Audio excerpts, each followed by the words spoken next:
حضرت محمد صلی اللہ علیہ وآلہ وسلم نے ایک دفعہ زمین پر 4 لکیریں کھینچی اور پاس بیٹھے صحابہ سے پوچھا، تم میں سے کوئی جانتا ہے کہ یہ کیا ہے؟ تو صحابہ نے عرض کی، اللہ اور اس کا رسول جانتے ہیں۔ تو رسول اللہ صلی اللہ علیہ وآلہ وسلم نے فرمایا، یہ جنتی عورتوں میں سے سب سے افضل 4 عورتیں ہیں۔ نمبر 1، حتیجہ بن خولید۔ نمبر 2، فاطمہ بنت محمد۔ نمبر 3، فرعون کی بیوی آسیہ۔ اور نمبر 4، عیسیٰ کی والدہ مریم بنت عمران۔ تو ناظرین، آج کی ویڈیو انہی 4 اہم خواتین میں سے ایک یعنی حضرت آسیہ زوجہ فرعون کے بارے میں ہے۔ ایسی بابرکت خاتون جس کا ذکر قرآن میں اللہ پاک نے یوں بیان فرمایا، اور اللہ نے ان لوگوں کے لیے جو ایمان لائے ہیں زوجہ فرعون کی مثال بیان فرمائی۔ حافظ ابن حجر عسقلانی لکھتے ہیں کہ مصر شاہی خاندان کے بادشاہ ریحان بن ولید، جو کہ حضرت یوسف علیہ السلام کے دور میں تھے اور ان پر ایمان لائے تھے، ان کی پوتی بہت حسین و جمیل تھی جن کا نام آسیہ تھا، اور نسب کچھ یوں بیان ہوا، آسیہ بنت مزاحم عبید بن ریحان بن ولید۔ جب ریمس دوسرا شاہ مصر بنا تو اس نے تخت سنبھالتے ہی لوگوں کو عیش و عشرت میں ڈال دیا۔ اس نے یہ فرمان جاری کیا کہ آج سے سارے اسرائیلی قبطیوں کے غلام ہیں۔ چنانچہ اسرائیلی جو ہیں غلامیوں کی لسٹیں بنا کر ہر ایک گھر میں ان کو نوکر جو ہے رکھ دیا گیا۔ فرعون مصر لڑکیوں کا بہت شوقین تھا۔ اس کے تخت شاہی پر بیٹھتے ہی اسرائیلیوں نے اپنی لڑکیوں کے گھروں سے باہر نکلنے پر پابندی عائد کر دی۔ تو فرعون نے حضرت آسیہ علیہ السلام کے حسن کے چرچے سن رکھے تھے۔ ایک دن فرعون نے حضرت آسیہ کے سارے خاندان کو دعوت پر مدعو کیا اور وہیں پر ان کے والد سے حضرت آسیہ کا رشتہ مانگ لیا۔ حضرت آسیہ کے والد نے انکار کیا تو اس نے دھمکی دی کہ تمہارے سمیت تمہارے سارے خاندان کو اسی محل سے باہر نہ جانے دیا جائے، سب یہیں پر قتل کر دیے جاؤ گے، اور تمہاری اولادیں بھی اسرائیلیوں کی طرح غلام بنا لی جائیں۔ یعنی بادشاہت کے زور پر حضرت آسیہ اور فرعون مصر کی شادی ہوگی۔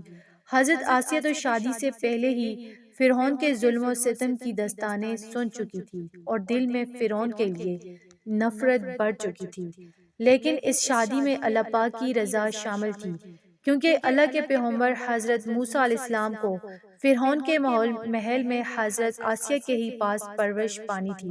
حضرت آسیہ چونکہ حضرت یوسف علیہ السلام کی شریعت پر عمل پیرا تھی اور ایک خدا کو ماننے والی تھی۔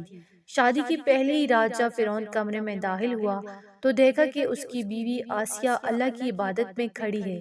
ناظرین، یہاں یہ بات آپ کو بتاتے چلیں کہ حضرت آسیہ سے شادی کرنے تک فرعون نے خدائی کا دعویٰ نہ کیا تھا۔ چونکہ فرعون حضرت آسیہ کی محبت میں گرفتار تھا تو وہ پہلی رات سے حضرت آسیہ کے ناز و نخرے برداشت کرنے لگا۔ اس نے حضرت آسیہ کی عبادت میں مداخلت نہ کی اور انتظار کرتے کرتے سو گیا۔ اس طرح اللہ پاک نے حضرت آسیہ کو فرعون کی صحبت سے محفوظ رکھا اور وہ آپ پر قادر نہ ہوا۔ بعض روایات تو اس طرح ملتی ہیں کہ جب بھی فرعون حضرت آسیہ کی خلوت گاہ میں داخل ہوتا تو حضرت جبرائیل علیہ السلام فرعون اور حضرت آسیہ کے درمیان پردہ عائل فرما دیتے، جس سے وہ ساری رات پرسکون سویا رہتا۔ کچھ کتابوں میں لکھا ہے کہ اللہ نے فرعون کو نامرد کر دیا تھا، جس کی وجہ سے وہ حضرت آسیہ سے صحبت ہی نہ کر سکا۔ ان سب کے باوجود فرعون اپنی بیوی حضرت آسیہ سے بے پناہ محبت کرتا تھا۔ بعض روایات میں فرعون کی ایک بیٹی کا بھی ذکر ملتا ہے، تو یہاں کو یہ بتاتے چلیں کہ وہ لڑکی انہوں نے کسی سے لے کر پالی تھی۔ تو فرعون کا حضرت آسیہ سے پیار ہی تھا کہ جب حضرت موسیٰ علیہ السلام ایک صندوق میں ملے تو حضرت آسیہ کے کہنے پر اس نے حضرت موسیٰ کو اپنے گھر میں رکھ لیا۔ حضرت آسیہ کی چونکہ کوئی اولاد ہی نہ تھی، اس لیے آپ نے حضرت موسیٰ علیہ السلام کو اپنا بیٹا بنا لیا اور فرعون سے کہنے لگی، جس کا ترجمہ ہے کہ یہ بچہ میری اور تیری آنکھوں کی ٹھنڈک ہے، اسے قتل نہ کرو۔ تو جیسے جیسے حضرت موسیٰ پرورش پاتے رہے تو حضرت آسیہ آپ کے معجزات دیکھ دیکھ کر حیران ہوتی رہی اور دل میں یہ جان لیا کہ یہ بچہ کوئی عام نہیں ہے۔ ان کی توقعات کے عین مطابق جب حضرت موسیٰ علیہ السلام نے نبوت کا اعلان فرمایا تو حضرت آسیہ علیہ السلام ان پر ایمان لے آئی، لیکن اپنا ایمان لانا محل والوں سے چھپا کر رکھا۔ ان کا ایمان لانے کا واقعہ کچھ اس طرح ہے کہ ایک دن فرعون کے دربار میں ایک باندی کو لایا گیا کہ یہ حضرت موسیٰ پر ایمان لے آئی ہے۔ فرعون نے اس باندی کے تینوں بچوں کو اس کے سامنے ابلتے ہوئے تیل میں ڈالنے کا حکم دیا اور ساتھ ہی اس باندی سے کہا کہ اب بھی وقت ہے، مجھے اپنا خدا بنا لے، لیکن وہ باندی کا ایمان جو ہے بہت پختہ تھا۔ خیر اس باندی کے سامنے اس عورت کے تینوں بچوں نے ابلتے تیل میں جان دے دی۔ اس کے بعد فرعون نے اس باندی کو بھی تیل میں ڈالنے کا حکم جاری کیا۔ تو حضرت آسیہ علیہ السلام نے یہ منظر دیکھا کہ اس عورت اور بچوں کی روح ایک نورانی جھرمٹ میں آسمان پر لے جائے گی، تو انہیں یقین ہو گیا کہ حضرت موسیٰ اللہ کے سچے پیغمبر ہیں اور ان کا دین بھی سچا ہے۔ قصر فرعون روز بروز پرآشوب ہوتا گیا۔ آسیہ نے فرعون سے کنارہ کشی اختیار کر لی، حضرت موسیٰ کا دفاع کرتی رہی۔ حضرت موسیٰ علیہ السلام کے چاہنے والے فرعون کے سپاہیوں کے ہاتھوں ظلم و ستم کی بینڈ چڑھ رہے تھے اور انہیں بے دردی کے ساتھ قتل کیا جا رہا تھا، یہاں تک کہ فرعون نے حضرت موسیٰ پر ایمان لانے والے ایک شخص جسے قرآن کریم نے مومن آل فرعون کے نام سے یاد کیا ہے، بڑی ہی بے دردی سے قتل کر دیا گیا، جس کے بعد آسیہ کے صبر کا پیمانہ چھلک اٹھا اور کھلم کھلا فرعون کی مخالفت کرنے لگی۔ فرعون کو جب علم ہوا کہ اس کی بیوی بھی موسیٰ کے خدا پر ایمان لے آئی ہے تو فرعون غیظ و غضب کی آگ اس کے اندر بھڑک اٹھی۔ پہل تو اس نے بیوی کو اکیلے میں سمجھایا کہ اگر میری بیوی ہی مجھے خدا ماننے سے انکار کرے گی تو پھر بہت سے لوگ سرکشی کریں گے، لیکن حضرت آسیہ نہ مانی، بلکہ فرعون کو بھی دعوت دین دی اور کہا کہ اللہ پاک سے معافی مانگ کر موسیٰ علیہ السلام پر ایمان لے آؤ۔ بہت سی راتیں اسی طرح جھگڑوں میں گزر گئی۔ جب فرعون محل میں فرعون کی یہ باتیں ہونے لگی کہ فرعون کی لاڈلی بیوی ہونے کی وجہ سے آسیہ کو کوئی سزا نہیں دی جا رہی تو فرعون غصے میں آ گیا۔ اس نے سب سے پہلے مار پیٹ شروع کی اور خود اپنی پاک بیوی کو سزائیں دینے لگا۔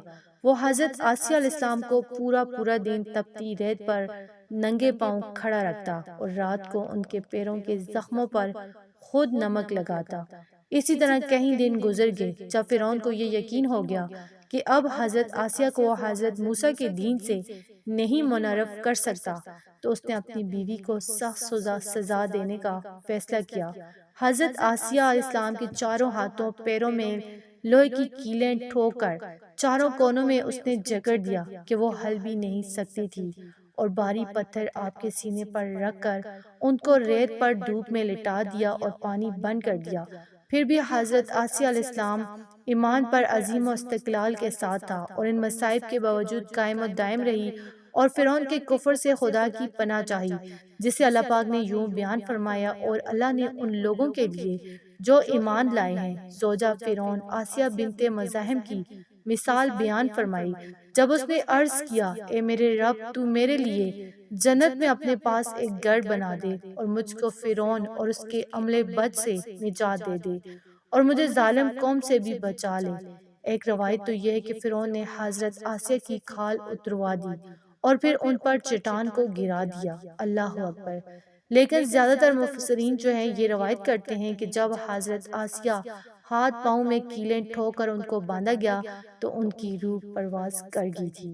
آپ کا مزار پور انوار مصر میں واقع ہے۔ ناظرین، حضرت آسیہ کا اپنے ایمان پر قائم رہنا آج کے تمام مسلمانوں کے لیے مشعل راہ ہے۔ خاص طور پر خواتین کے لیے یہ درس ہے کہ عورت کے اندر بھی اتنی طاقت موجود ہے کہ وہ ہر طرح کے ظلم و ستم کے آگے پہاڑ بن سکتی ہے۔ تو اللہ پاک سے دعا ہے کہ ہم سب کی بے حساب مغفرت فرمائے اور ہمیں نیک بندوں کی راہ پر چلنے کی توفیق عطا فرمائے، آمین۔ تو اگر آپ کو ویڈیو اچھی لگی، اسے آپ نے لائک کرنا ہے، شیئر کرنا ہے اور چینل کو سبسکرائب کرنا ہے۔ جزاک اللہ۔